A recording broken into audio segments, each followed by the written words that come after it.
Member for Vancouver-Fairview.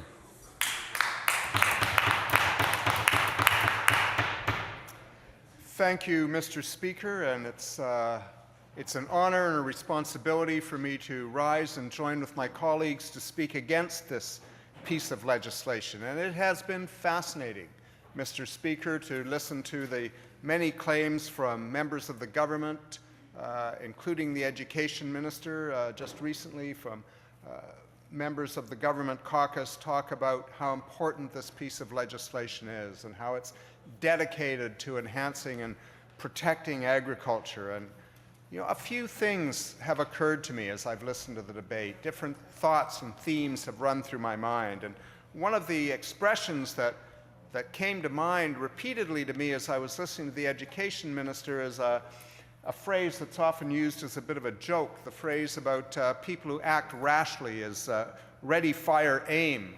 And what Bill 24 reminds me of, and it's not unlike or dissimilar to what happened immediately following the last election, is surprise, legislate, pretend to consult.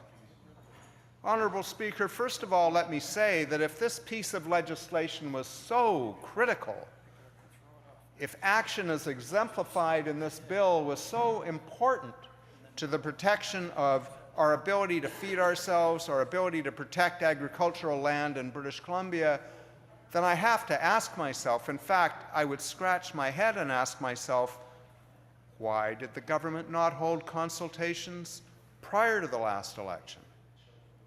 Why did the government not talk about this during the last election? Why did the government not include this in its platform?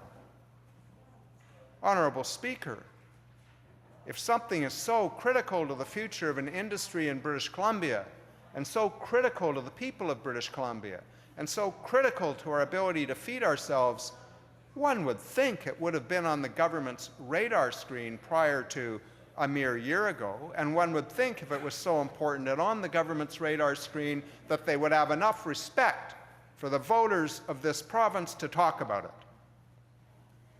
The Minister of Education took some liberty with quoting the former leader of the opposition from different statements that were made prior to the last election. He, of course, has misrepresented what the then leader of the opposition meant, but what he failed to note was that the leader of the opposition was talking about agriculture, talking about things that we could do to enhance both support for farmers and support for agricultural land, and not hiding in the weeds, waiting to ambush the people of British Columbia with yet another proposal following an election that was never talked about prior to the election.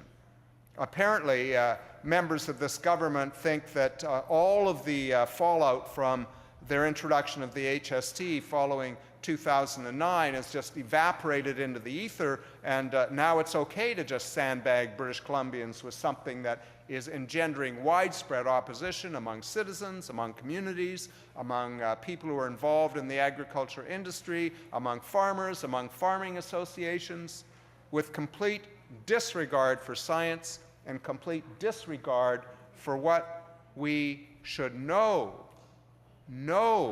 in a changing landscape, know in a warming climate around the world that we need to take great, great care to protect.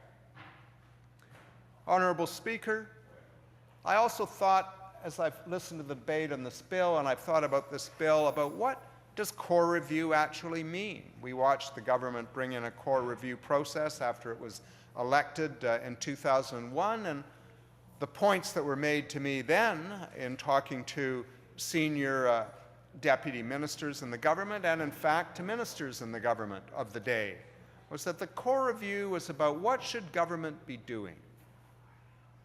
What is it efficient for government to do, and what is it not efficient for government to do? How can we do things better? How can we focus our energies? Now, I had plenty of disagreements with what the government of the day thought was central to what government should do and how services should be delivered. But it didn't seem to me at the time, and it doesn't seem to me today, and it doesn't seem to members on this side of the House, with the possible exception of the members at the very end of the row, and it doesn't seem to many British Columbians that a core review should be about looking at something as fundamental as our ability to feed ourselves now, a decade from now, 2 decades from now, 50 years from now, and 100 years from now, and change what has been a model for doing everything we can to protect that ability to feed ourselves in British Columbia for the last 4 decades. How does that become the subject of core review? How does that fall to the minister responsible for the core review? A minister, I would note, who has spoken repeatedly in the previous term of government and made it absolutely clear the contempt with which he holds the Agricultural Land Commission and the concept of the reserve, because it gets in the way of certain development proposals that he thinks should go ahead. Now, the minister is certainly entitled to his opinion as a minister. He's entitled to his opinion as an MLA. He's entitled to represent the views of his constituents, whether or not those views actually challenge the fundamental premise of the need for the ALR. But what he shouldn't be doing is determining agricultural policy as part of a core review, because I think all British Columbians accept that a core role for government is to protect our ability to feed ourselves now and into the future. And while members on the opposite side claim that that's the intention of this bill, many British Columbians disagree. But more importantly, no British Columbian, no one active in the agricultural sector, no one who grows food for a living that we're aware of, unless there was some backroom discussion, was consulted as part of the process in the development of this bill. The principles that are embodied in this bill, which are principles that weaken the ability of the Commission to protect agricultural land in British Columbia and weaken the ability of the Commission to ensure that there is one central, overarching policy of the BC government and the Agricultural Land Commission on behalf of the people of British Columbia to protect our food security now and into the future. Honorable Speaker, I say again, if this was a critical action for the government to take, and if the government honestly believed that the purpose of changes were to enhance support for farmers and production of food in British Columbia, then why did they not talk about it prior to the election? I've stood in this chamber. I've listened to ministers talk about promises made, promises kept. I've heard the Minister of Transportation, for example, and I think it's a reasonable parallel, say that the reason he introduced legislation for a referendum on TransLink in Greater Vancouver, but nowhere else in the province, was simply because that was a specific promise made in the election, a specific promise made in the platform, and he intended that the government would keep its word. Well, surely, Honorable Speaker, if that is the position of the government, it's a reasonable corollary to assume that if a promise isn't made, or if an issue isn't even raised, but it's so emergent, it would have been raised, it should have been raised, it should have been part of the platform the government campaigned on, and not sprung on British Columbians with no warning after an election. This is critical to our ability to feed ourselves. It's critical to the future of our security. It's critical not just to the security of British Columbians, but for others who might in future, in an age of climate change, come to rely on us to help feed others in the world who are suffering drought, who are suffering from decreased production capacity. It's not only a responsibility, it's also, I would point out, an economic opportunity.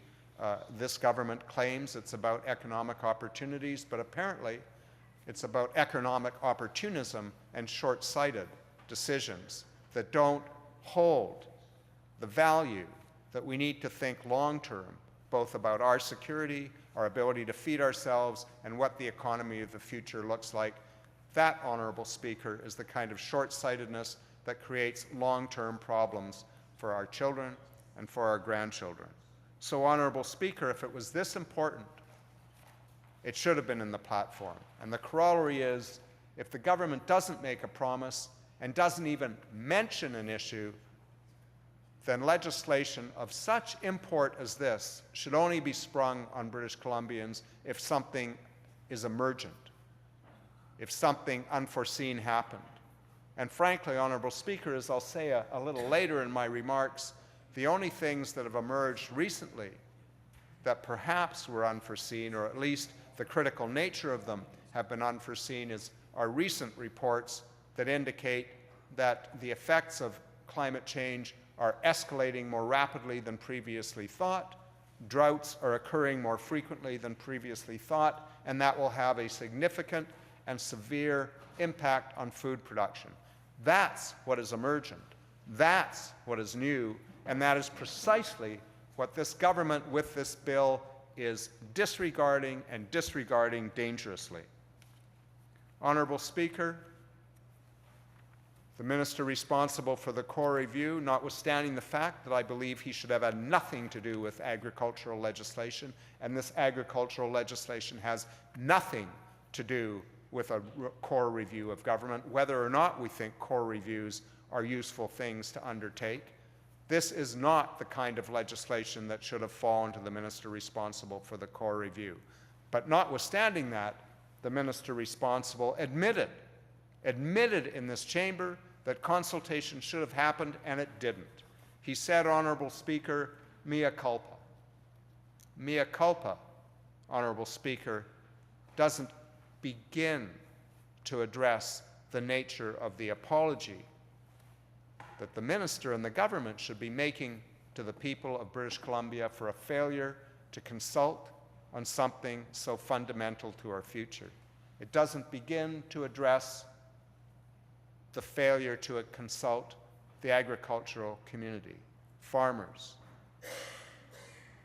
ranchers, people who raise livestock, communities whose economies revolve around agriculture now, and communities whose economies may revolve more fully around agriculture in the future.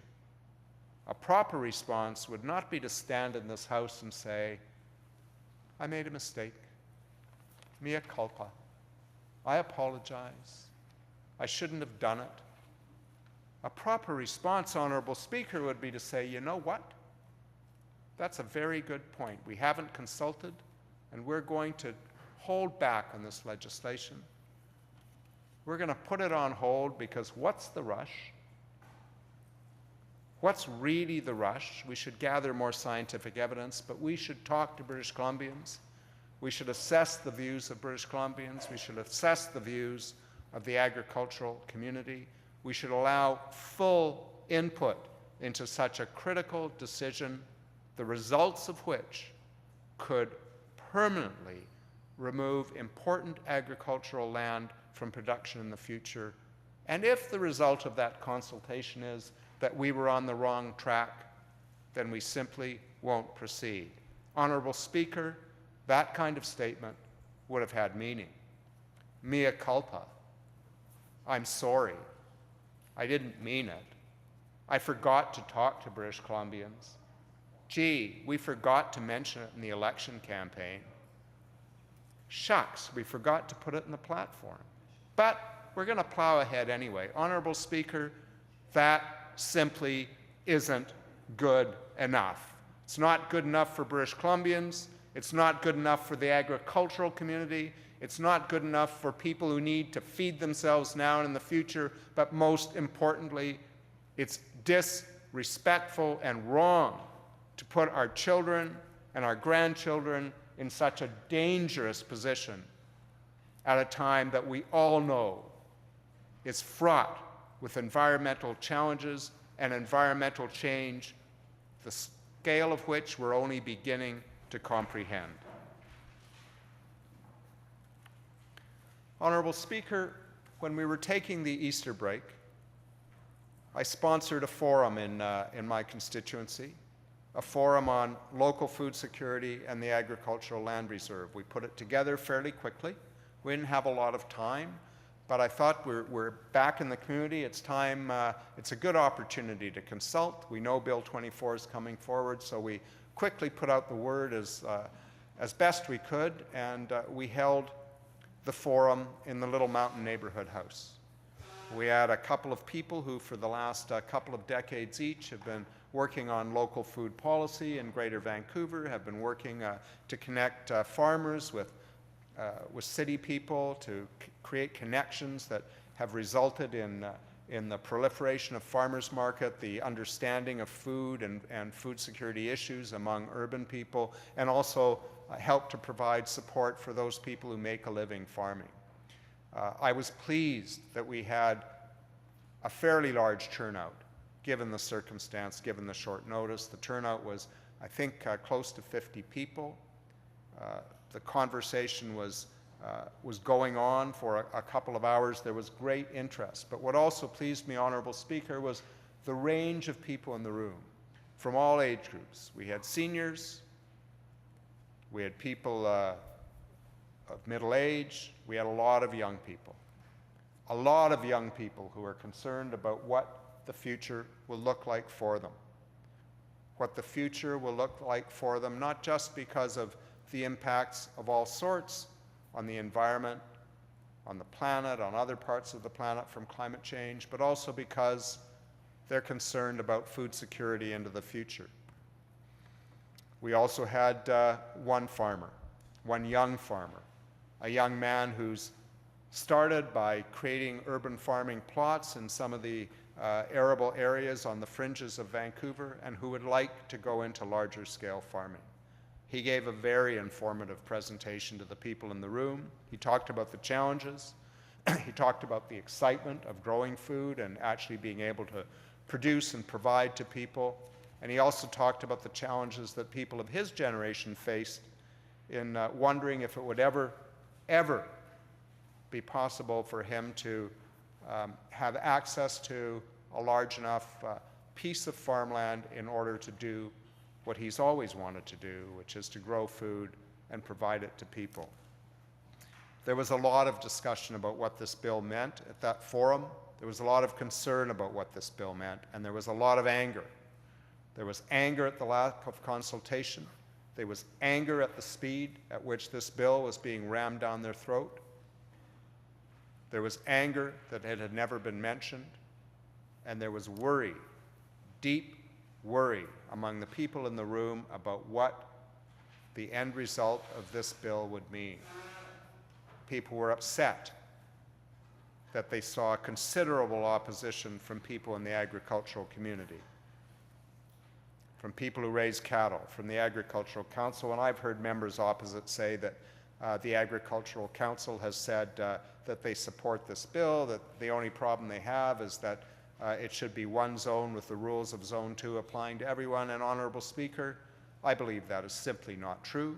That's a misinterpretation of what the Agricultural Council has said, and I believe that will be clear shortly.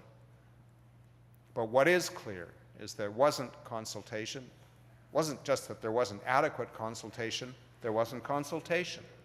So the people in that room asked me to come back here and do everything I could to raise my voice, to talk about the issues that affect communities, to talk about the fundamental importance of food today and into the future as we deal with the issues of climate change.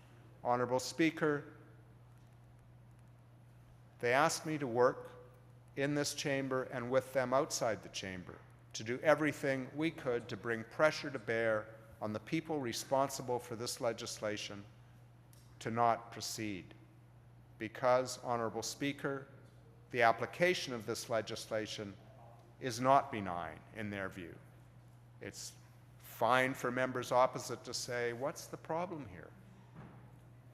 We're creating a zone that protects the area of British Columbia that's responsible for a huge amount of agricultural production today, and we're just going to apply some different rules to the rest of the province that produces a smaller percentage. Well, the problem with that is, Honourable Speaker, we don't have a huge amount of agricultural land in British Columbia. What is able to be grown in Zone 1 will change, perhaps far more rapidly than we expect over the coming decade, over the coming few years, over the coming 2 decades. What it is possible to produce in Zone 2 will also change as the climate changes. But more importantly, the need to produce food in every single piece of arable land in British Columbia is becoming more and more apparent by the day and will be more apparent in the future. So the people who were at that forum asked me to do everything I could in this chamber and to work with them to help them raise their voices to convince this government that this legislation was ill thought out. This legislation was ill introduced. This legislation once again demonstrates a government that doesn't think it needs to consult because it thinks it has all the best ideas. And Honorable Speaker, today in this chamber, Monday in this chamber, next week in this chamber, the following week in the community, and the week after that in this chamber, and for every week and every year after that, I and others in my community will be committed to doing everything we can to stop this bill and to do everything we can to ensure that the huge potentially negative impacts of this bill are never implemented. Because what this bill really does is open the door to a number of separate agricultural land policies around the province, to inconsistency of application of the principles of the reserve around the province, to the making of somebody's development proposal an equal value to the importance of agricultural land in areas around the province outside of Zone 1. It allows Cabinet to hand-pick regional chairs of commissions who will be subject to local lobbying on decisions respecting agricultural land, which is precisely why we have a central commission to ensure that we have a unified approach to protecting agricultural land around British Columbia, and that local issues do not detract. As important as people in a community may think those local issues are, as important as they think their development proposal may be, that it does not detract from the overriding value of the principle of protecting agricultural land in British Columbia for the entire province. Because, Honorable Speaker, we import food from all over the world. The ability, we all believe in local food. We believe in getting our food from as close a location as possible.